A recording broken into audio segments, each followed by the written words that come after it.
Assalamualaikum murid-murid. Pada hari ini kita akan belajar tentang topik yang sama dalam subjek Pendidikan Sains, Sosial dan Alam Sekitar tahun 4, Unit 7 Bentuk Muka Bumi.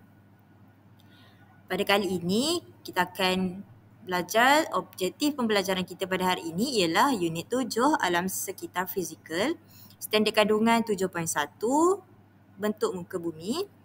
Dan standard pembelajaran kita pada hari ini ialah 7.1.3 menjelaskan kepentingan bentuk muka bumi dari segi ekonomi, kawasan tadahan air dan juga pelancongan. Yang pertama dari segi ekonomi iaitu kawasan tanah pamah. Kawasan tanah pamah sesuai dijadikan kawasan pertanian. Hasil pertanian dapat menjana sumber pendapatan dan menjumbang kepada ekonomi negara. Kebanyakan tanah pamah di Malaysia dilitupi oleh tanah aluvium yang subur untuk aktiviti pertanian. Yang kedua, masih lagi kepentingan yang sama dari segi ekonomi tapi dari segi pinggir laut. Aktiviti perikanan di pinggir laut juga dapat menjana sumber pendapatan dan menyumbang kepada ekonomi negara. Aktiviti perikanan di Malaysia dijalankan di kawasan perairan seperti di Laut Cina Selatan, Selat Melaka, Selat Tebrau, namun kebanyakannya tertumpu di pantai timur. Nelayan pinggir pantai biasanya turun ke laut pada awal pagi dan pulang dengan hasil tangkapan mereka pada waktu petang. Seterusnya, kepentingan dari segi kawasan tadahan air. Tanah tinggi berperanan sebagai kawasan tadahan air. Kawasan tadahan air ialah kawasan air yang ditampung secara semula jadi melalui landscape-nya. Air hujan dan air yang dialirkan keluar dari kawasan ini akan mengalir ke dalam tasik, sungai dan juga laut.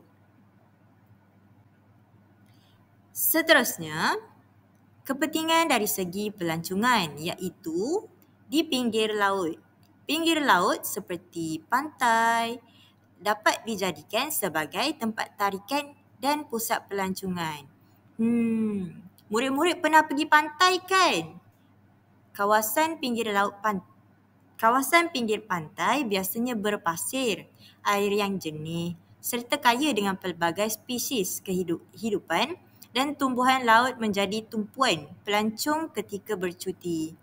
Antara kawasan pinggir pantai yang terkenal sebagai pusat pelancongan ialah Pantai Cerating, Port Dickson dan Batu Frigi. Dari segi kepentingan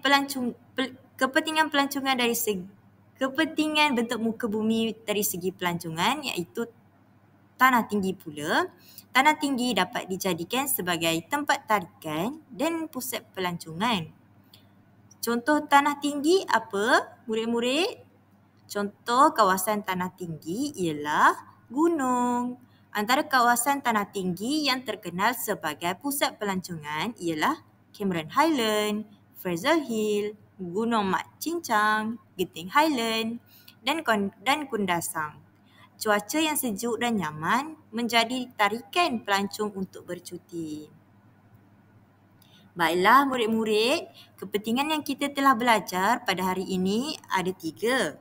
Dari segi ekonomi, dari segi kawasan tadahan air dan juga pelancongan. Terima kasih.